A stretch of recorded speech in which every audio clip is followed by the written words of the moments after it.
আসসালামু আলাইকুম। বাজার থেকে কিছু জিনিস নিয়ে আসলো, ভাবলাম যে আপনাদের সবার সঙ্গে শেয়ার করি। আর এই যে বাইদি শাক আমার অনেক পছন্দ আর অনেক ফ্রেশ।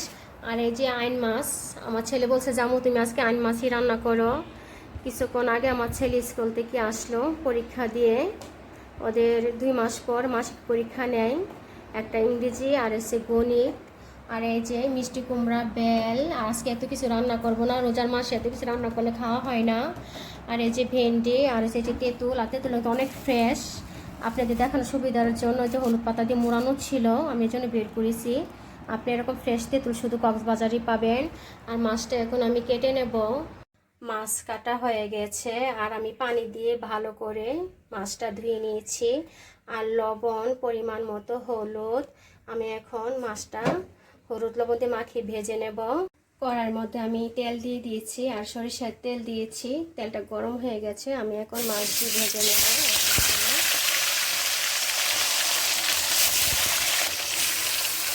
মাছটা আমি দিয়ে দেবো। আর আমি মাছ খুব বেশি কড়া করে ভাজবো না, মাছের যে একটা গুণাগুণ থাকে, তাহলে মাছটা নষ্ট হয়ে যায় গুণাগুণটা। মাছ ভাজা হয়ে গেছে, আমি এখন তুলে নেবো মাছ।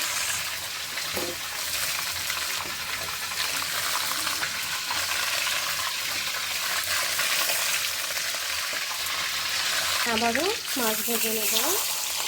সেম মতো এই মাছগুলো ভেজে নেব। এই মাছটা ভাজা হয়ে গেছে, আমি এখন সব মাছগুলো তুলে নেব। আর মাছের থেকে না অনেক তেল বের হয়েছে।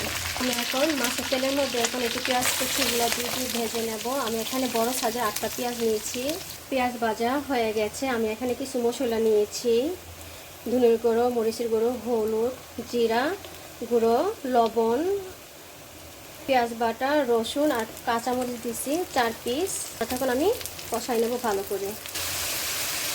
কষানো হয়ে গেছে, এখন আমি সম্পূর্ণ মাছগুলা দিয়ে কষাই নেব। মাছ কষানো হয়ে গেছে, আমি ঝোলের জন্য পরিমাণ মতো পানি দিয়ে নেব। আর আইন মাছ আমার ছেলে মেয়ে অনেক পছন্দ করে। আর মাছটা এখন আমি রান্না করে নেব। আমার মাছ রান্নাটা হয়ে গেছে।